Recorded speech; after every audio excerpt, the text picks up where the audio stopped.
एक राजा था। राजा को कुष्ठ रोग हो गया था। राजा ने बहुत सारे वैद्यों को दिखाया, परंतु कुष्ठ रोग ठीक नहीं हो रहा था। एक वैद्य आते हैं। वैद्य ने बताया कि राजा, मान सरोवर पे बहुत सारे हंस रहते हैं। अगर वहाँ से हंसों को पकड़ के लाया जाए और हंसों से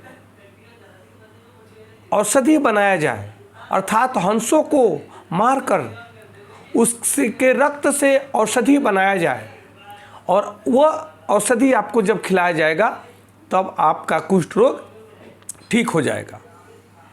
राजा ने यह बात सुन करके अपने 4 बधिक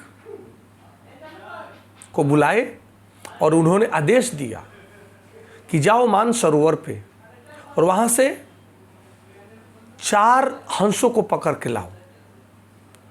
वे बधिक मानसरोवर जाते हैं। मानसरोवर पर देखते हैं बहुत सारे हंस हैं।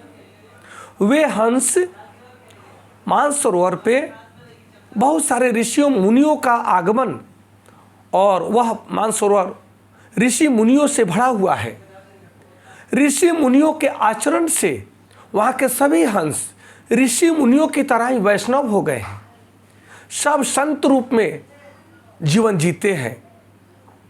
जब ये 4 बधिक वहाँ पहुँचे तब हंसों ने पहचान लिया कि ये तो हत्यारे हैं, ये तो हमें पकड़ने के लिए आए हैं और ये हमारी हत्या कर देंगे।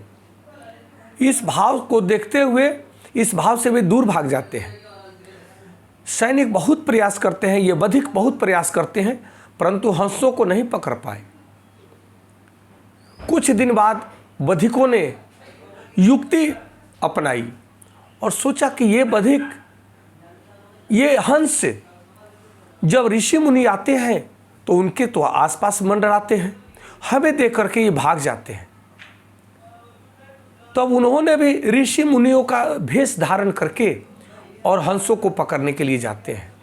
हंस ये समझ जाते हैं कि ये वही बधिक है जो हमें पकड़ने के लिए आए हैं, परंतु हंसों की इतनी निष्ठा थी ऋषि मुनियों में कि वह अपने को पकड़े जाने के भय को त्याग करके उनसे भागते नहीं हैं और ये चारों बधिक हंसों को पकड़ लेते हैं। 4 हंसों को पकड़ करके राजा के पास लाते हैं।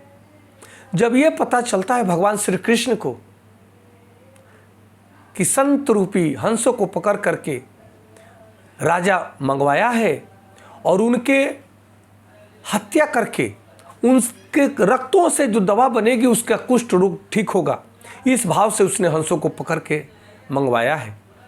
भगवान कृष्ण वैद्य का रूप धारण करके और जाते हैं, राजभवन के आसपास में मंडराते हैं और वे कहते हैं कि मैं वो वैद्य हूँ जो किसी भी प्रकार की कुष्ठ रोग हो उसको ठीक कर सकता हूँ।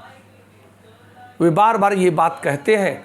ये बात सुन करके राजा तक ये बात पहुँचती है। राजा भगवान कृष्ण रूपी वैद्य को बुलाते हैं और वे जब राजा बताते हैं कि मैं हंस बुलाया हूँ, हंस को पकड़ के मंगवाया हूँ, उससे मेरा कुष्ठ रोग ठीक हो जाएगा, तब भगवान श्री कृष्ण कहते हैं कि उन हंसों को छोड़ दो, मैं तुम्हारा कुष्ठ रोग ठीक कर दूंगा, निश्चित रूप से ठीक कर दूंगा।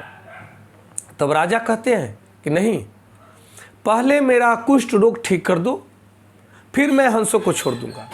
तब भगवान श्री कृष्ण कुछ औषधि निकालते हैं और औषधियों को रगड़ करके राजा के कुष्ठ रोग पर लगाते हैं। राजा का कुष्ठ रोग ठीक हो जाता है और राजा ने उन हंसों को छोड़ दिया। फिर भगवान कृष्ण वापस चले आते हैं। इससे यही ज्ञान मिला उन बधिकों को। उन बधिकों ने देखा कि जब संत ऋषियों के साथ में रह करके ये हंस भी संत ऋषियों की भांति अपने मृत्यु से भी पार कर सकते हैं, तब मैं क्यों ना हम अपने जीवन को बदल दें। और उन लोगों ने अपने जीवन को बदलने का संकल्प कर लिया और फिर मानसरोवर पे चले जाते हैं, ऋषि मुनि का वेश धारण करके अपने जीवन को जीते हैं और वे अपने जीवन को मोक्ष की प्राप्ति कराते हैं। यही होता है संगत का असर। कहा गया है कि संगत से गुण होता है, कि संगत से गुण जाए, बांस फांस मिश्री एक के भाव बिकाए। जो जैसे संगत में रहता है, संगत का असर होता है और वह संगत के असर में उसी प्रकार से बन जाता है। स्वामी विवेकानंद जी ने कहा है कि आप अपने मित्रों के विषय में बताओ, मैं बता दूंगा कि आप कौन है। क्योंकि जैसे मित्र, जैसे लोगों में आपका मन लगता है, आप वही हैं। विचार करें, आपका जीवन बदल जाएगा ऐसी कहानियों से। नमस्कार, धन्यवाद। जय श्री कृष्ण।